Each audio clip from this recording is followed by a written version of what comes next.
Christians, faith is the cornerstone of both our initial salvation and our ongoing walk with the Lord. I mean, the Christian life starts and ends by faith. So it's important that we walk through this whole concept of faith, like what it is, what it isn't, why we believe, and how we can deal with doubts. Now, over the years, I've heard a world of information from Christian teachers on this whole subject of faith. And some of it was really good, but some of it was really off base.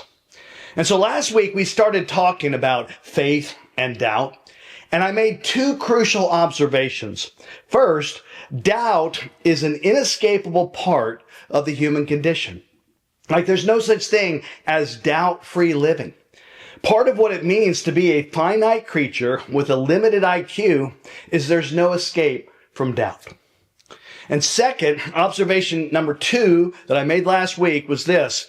Every human being lives by faith. Every human being lives by faith. I mean, like it or not, every person on this earth lives by faith all the time. We really don't have a choice. And so if you missed last week's podcast, be sure to go back and check that out. Now, I ended last week's episode by talking about the fact that every once in a while, someone will try to figure out a way to live without faith, to live only on the basis of what he or she knows for sure. And I mentioned the fact that many centuries ago, there was a philosopher named Rene Descartes who asked the question, what is the one thing I can know for sure without any doubt? And what he came down to was this. He said, at least I know that I exist because I'm the one who's doubting. I'm the one who's asking the question. And he summarized his thoughts in that now famous statement, cogito ergo sum. I think, therefore I am. Okay, that makes sense to me. But there's actually a whole school of philosophy that tries to undermine Descartes' position. It's built on the idea that truth cannot be known. And it's called skepticism. And skepticism goes like this. We cannot know truth. We cannot even know if we exist. Steve Pinker is a neurologist who wrote a cover story for Time magazine many years ago. It's a fascinating article on human consciousness. The idea that we have minds, not just brains, but also minds. And Pinker's position is this. He says there's no such thing as you. All there are atoms. Like all there is stuff, right? What we call you is nothing more than a series of brain states, just neurons firing. There is no executive you at the core of your life. That notion of a you is just an illusion. Interesting. Now, the problem with this position is that it's impossible to live it out consistently. Nobody does. Steve Pinker writes and sells books arguing that there's no such thing as Steve Pinker, but somebody keeps cashing his checks, right? Like there's an old story about a philosophy class on skepticism, and for the final exam, there's one chair set out in front of the whole class. And the only question on the exam is, prove that this chair exists. Well, all the students write these long essays in response, but one guy just scribbles 2 words on his paper and turns it in. And what he wrote was this. He just wrote, what chair? What chair? And he got an A in the class. You see, skeptics believe that it's impossible to know whether or not a chair exists. But even skeptics sit down. Even skeptics sit down, right? You have to think about that one. Again, it shows that they live by faith. In the Bible, the writer of Hebrews says, without faith, it is impossible to please God. Hebrews 11:6. And that troubles folks sometimes. They wonder why we have to have faith. Well, it's true that without faith, it's impossible to please God. But the point I want to make is that without faith, it's impossible to please anybody. Try to make a friend without having faith. Trust that cannot be proved. Try pleasing a parent without faith, without trust in them. Try getting married without faith. Without faith, it's impossible to please God. Without faith, it's impossible to please anybody. Without faith, it's impossible to live. Paul made another classic statement. This is Galatians 3:11. He said, the righteous will live by faith. Okay, that's true. But the unrighteous will live by faith too, just a different faith. There is no such thing as a no faith person. And so we all live by faith. And that means we all struggle with the tension between faith and doubt. I mean, as long as you have faith, you will have doubts. Let me say that again. As long as you have faith, you will have doubts. Okay, let me illustrate this for you. Let's say that I, Bryan Threlkeld, make a claim to have a $100 bill in my hand this very moment. Now, you may be watching me or listening to me on this podcast, but either way, you can't know for sure because my fist is closed right now. All right? But let's just say that you believe, you have faith that I do indeed have a $100 bill clenched in the palm of my hand. Okay? You believe my claim that I have $100 in this closed fist. Well, I can destroy your faith quite easily. You know how? Just by opening up my hand and showing you this, wait for it, $100 bill. Which for those of you listening, I just did. I revealed that I have a $100 bill in my hand. And in doing so, I wiped out your faith. Now you may think, wait, you just proved that my faith was justified. Yeah, I did that. But I also eliminated your faith because now that you know what I have, a $100 bill in my hand, you don't need to have faith anymore. You now have knowledge. Faith is only required when there are doubts, when we don't have full knowledge. Hebrews 11:1 says it best. Faith is being sure of what we hope for and certain of what we do not see. Let me say that again. Faith is being sure of what we hope for and certain of what we do not see. You see, when full knowledge comes, faith is no longer needed. Now, I say this partly because so many people will say, I can't be a Christian because I still have lingering doubts. I'm not 100% sure. But just remember, wherever there is uncertainty, that's the exact time when faith is needed. When all the doubts are gone, you don't need to have faith anymore. This is exactly the point that Paul made when he wrote to the church at Corinth. This is 1 Corinthians 13:12. He says, now we see but a poor reflection as in a mirror. Like now we have confusion, misunderstanding, doubts, questions. Now we see but a poor reflection as in a mirror. Then we shall see face to face. Okay, we don't see face to face yet. Now I know in part, Paul says, with doubts and questions. Then I shall know fully, even as I am fully known.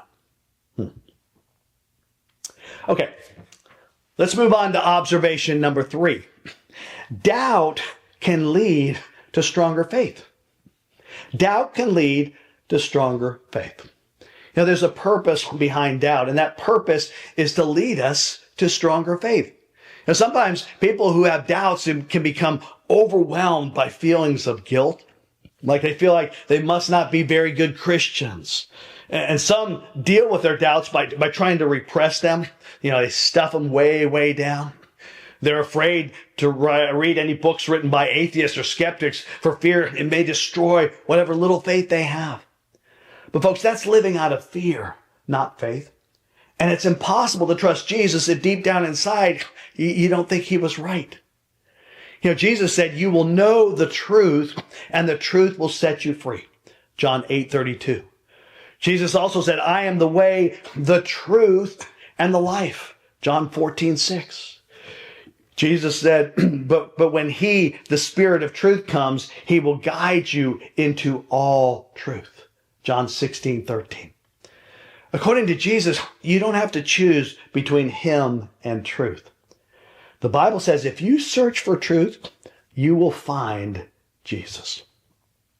And there's no other way to trust Jesus than to work it out, to think, to question, to wrestle, to struggle until you come to see that he really is faithful and true.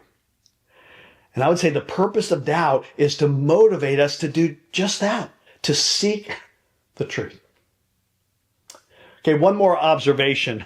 Observation number 4. When certainty is impossible, faithfulness is still on the table. Now, can you think of any doubters in the Bible? You remember the dwarfs in Snow White? Every dwarf was named for his own unique characteristic. You had, happy, grumpy, sleepy, and so forth. Well, with the 12 disciples, you can kind of see some similarities. They're known for their unique characteristics, right? I mean, Peter's the impulsive one. John is the beloved disciple. Judas is the traitor.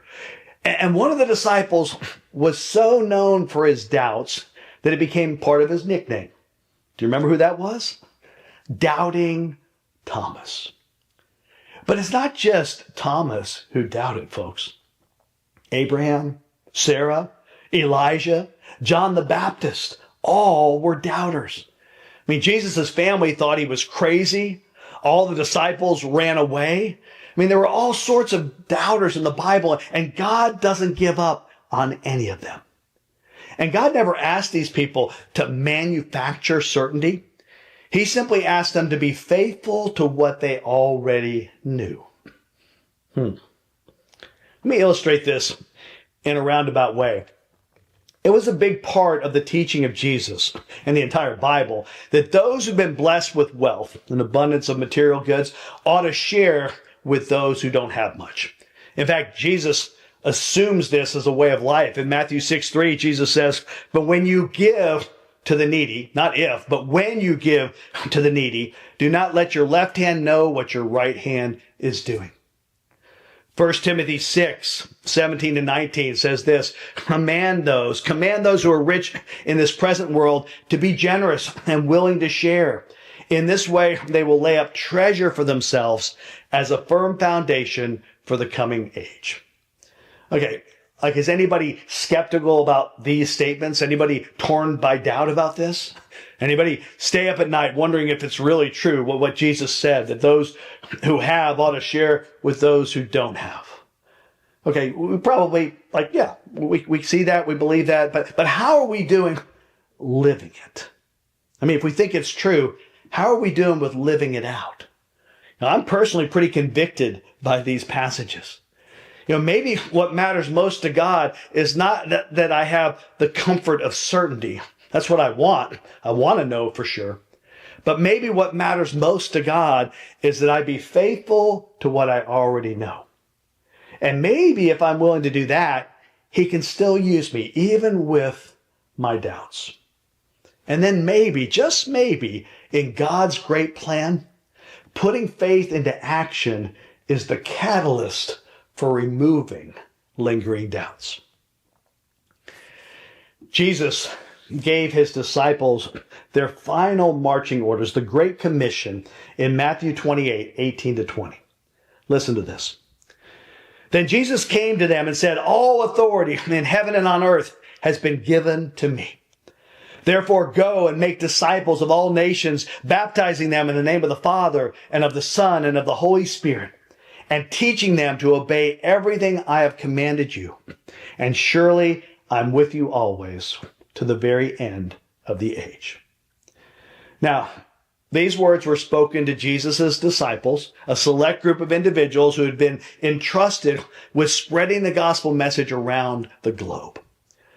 But right before Jesus gave them their marching orders, in verses 16-17 of this very same passage, we're given the last words used to describe these disciples in the book of Matthew. Okay, this is our final glimpse into the lives of these men who followed Jesus for 3 years. They learned from him.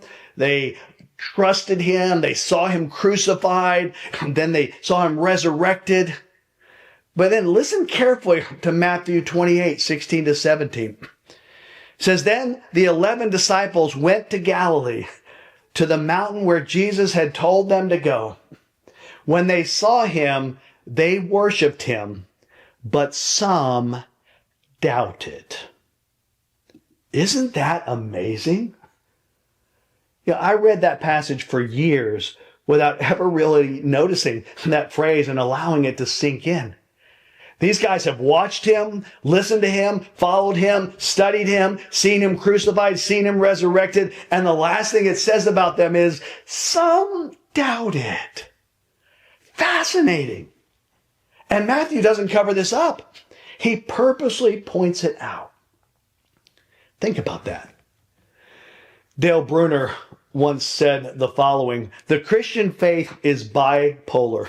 Disciples live their life between worship and doubt, trusting and questioning, hoping and worrying.